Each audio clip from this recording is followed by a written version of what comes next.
Olá, gente. Vocês me desculpem, mas ainda não melhorei da gripe, então eu ainda tenho tosse em alguns momentos. Por favor, eu espero que vocês sejam compreensivos comigo, ok? Bem, hoje nós vamos falar sobre o capítulo 45 do livro de Isaías, que fala sobre Ciro, o libertador de Israel. E ela diz assim: Assim diz o Senhor ao seu ungido Ciro, a quem tomo pela mão direita para abater as nações ante a sua face, e para descingir os lombos dos reis, abrir diante deles as portas que não se fecharão.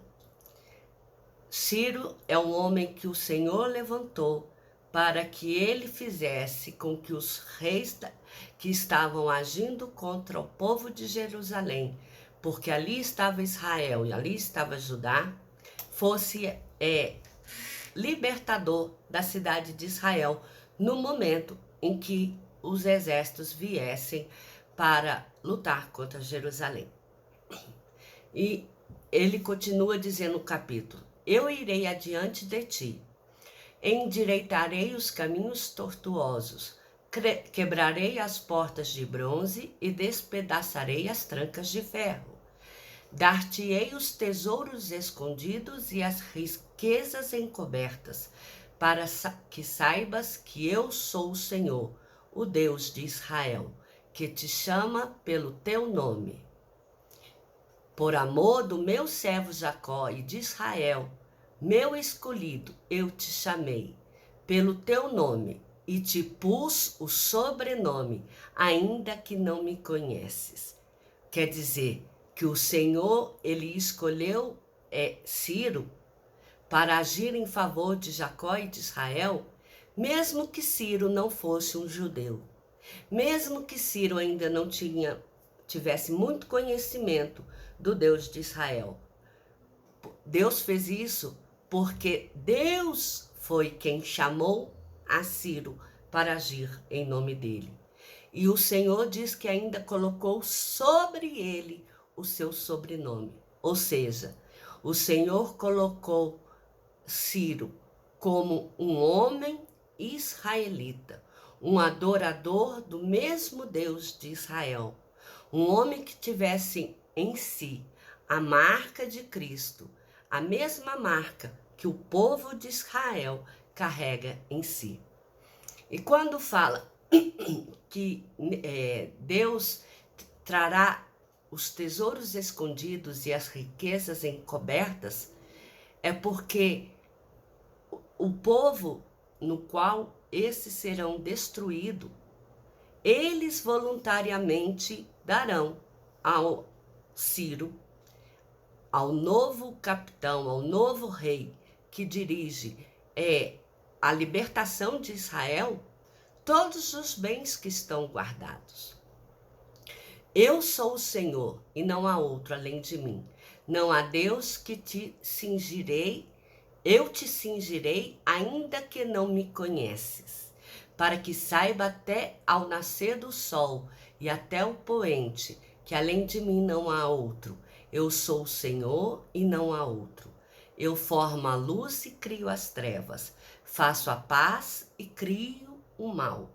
Eu, o Senhor, faço todas as coisas. Então, inclusive, não há como Ciro deixar de exercer a sua função, uma vez que o Senhor o escolheu e o designou para ser o libertador de Israel. E continua dizendo sobre o Senhor ser criador de todas as coisas.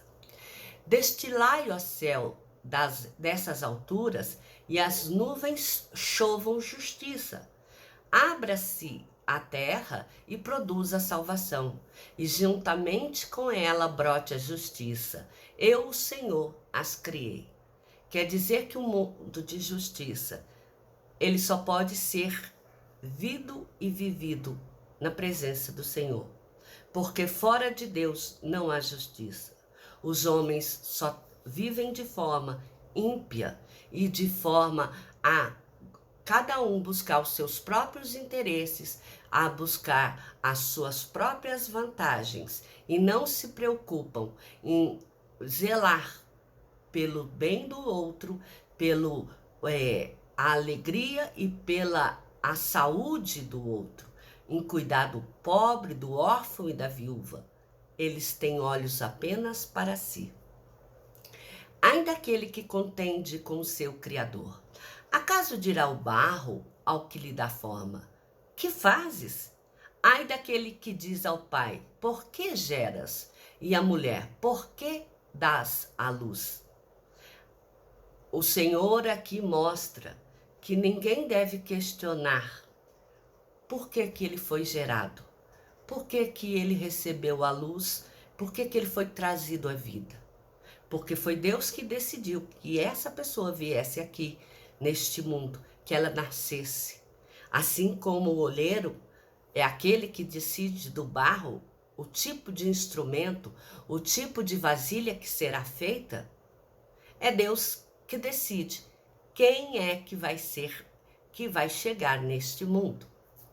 Nós sabemos, como eu mostrei lá no livro de Salmos 139, que o Senhor nos formaste desde o ventre materno.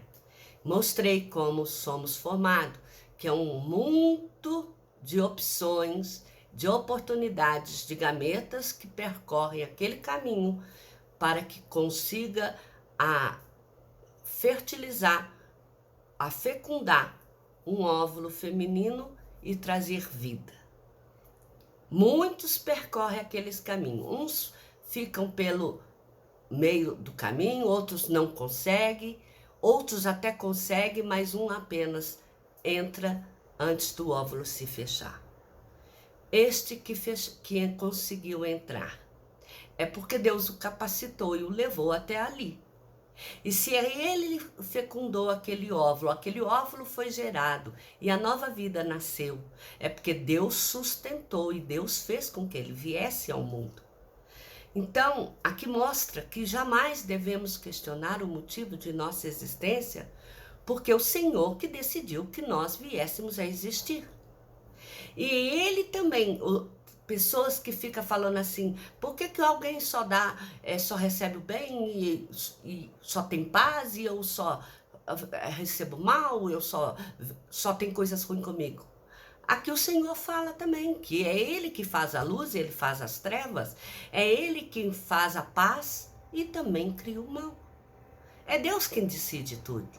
Parece triste, é uma coisa assim pesada a gente dizer, Deus criou o mal? Sim, Deus criou. Mas acontece que você ser mal depende da sua espontânea vontade. Você tem um livre-arbítrio para ser o bem. Você tem um livre-arbítrio para viver em luz. Se você vive em trevas, é porque você decidiu viver em trevas. Você decidiu colher e fazer o mal. É isso que está dizendo aqui. Ai daquele que contende com seu Criador. Assim diz o Senhor, o Santo de Israel, aquele que o formou. Quereis acaso saber as coisas futuras? Quereis dar ordens acerca de meus filhos e das obras de minhas mãos? Eu, na minha justiça, suscitei a Ciro e todos os seus caminhos endireitei. Ele edificará a minha cidade e libertará os meus exilados, não por preço, nem por presente, diz o Senhor. Porque muitos questionariam, por que que Ciro, uma pessoa que nada tenha a ver com o povo de Israel, seria aquele que seria levantado como libertador de Israel? Porque Deus assim decidiu. Deus assim achou que fosse melhor. E ele não é da cidade de Israel, mas o Senhor fez com que ele fosse, que ele reconhecesse o poder e a soberania de Deus, e o Senhor fez com que ele assumisse em si a identidade do povo de Israel e trouxesse em si a marca de Israel. Aí quando diz que ele vai refazer e vai trazer os filhos de Israel à libertação, não com do exílio, não com preço nem pagamento de presente, por quê? Porque diz o seguinte: a riqueza do Egito e a mercadoria da Etiópia e os sabeus, homens de grande estaturas, todos esses passarão tudo que têm, todos os seus poderes e bens, às mãos do próprio Ciro. Eles darão a Ciro e seguirão a ele com grilhões. Diante de Ciro se prostrarão e farão súplicas dizendo: só contigo está Deus, e não há outro que seja Deus. Porque eles reconhecerão em Ciro a soberania e o poder de um Deus que usou uma pessoa que não era israelita para dar liberdade àquele povo. Verdadeiramente tu és Deus misterioso, ó Deus de Israel, ó Salvador. Envergonhar-se-ão e serão confundidos todos eles que fabricam ídolos. Israel, porém, será salvo pelo Senhor com salvação eterna. Não sereis envergonhados, nem confundidos em toda a eternidade. Porque assim diz o Senhor: eu sou o Senhor e não há outro. Porque Israel, mais uma vez eu digo, foi escolhido por Deus para ser a menina dos seus olhos. O Senhor fez aquela nação com um propósito. Ela nasceu para me adorar. Ela nasceu para que se cumprisse nela a promessa que eu fiz a Abraão, de que ele seria pai de uma grande nação. E que depois de Abraão veio Isaac, que ele teve um filho, mas não foi desse filho, Ismael, o qual saiu a descendência de Israel, que seria a nação amada. Essa descendência, ela veio de Isaac. E de Isaac veio Jacó. Aí Jacó, vocês podem pensar que foi um homem que traiçoeiro, que enganou o irmão. Mas tudo bem, ele enganou o irmão, mas ele se arrependeu. Ele tanto se arrependeu que ele caiu em si e foi passar uma noite de vigília. E nessa noite de vigília, ele viu o anjo do Senhor e lutou com o anjo do Senhor para que ele fosse perdoado, para que ele alcançasse as misericórdias do Senhor. E o Senhor o deu. Deu tanto a vitória que Deus mudou ali, naquele momento, o nome de Jacó. Ele deixou de se chamar Jacó e passou a chamar Israel naquele momento. Então, pode-se achar que Israel não valia nada, mas acontece que Israel, ele foi escolhido pelo Senhor. E isso Deus fez para que as pessoas sejam confundidas, mas Israel não seja envergonhado. Porque Israel, ele pode ter tido outros pecados, mas ele não formou para si um outro Deus que tomasse o lugar do seu Deus. Alguns se corromperam, mas esses que se corromperam, esses pagaram o preço da sua corrupção. E depois, se eles acertaram com Deus, aí é com eles. Mas aqueles que fizeram segundo os preceitos do Senhor, o Senhor tem tido com eles, mantido a aliança e a promessa. O Senhor tem uma grande diferença em respeito aos ídolos. O capítulo diz assim: não falei em segredo, nem em lugar algum de trevas da terra. Não disse à descendência de Jacó: buscai-me em vão. Eu, o Senhor, falo a verdade e proclamo o que é direito. O Senhor não chamou Jacó de forma enganada, não. O Senhor apresentou ele as verdades, aquilo que deveria ser feito. E ele proclamou os direitos, porque direito eu já expliquei que tem a ver com obrigações, deveres, mas também com benefícios.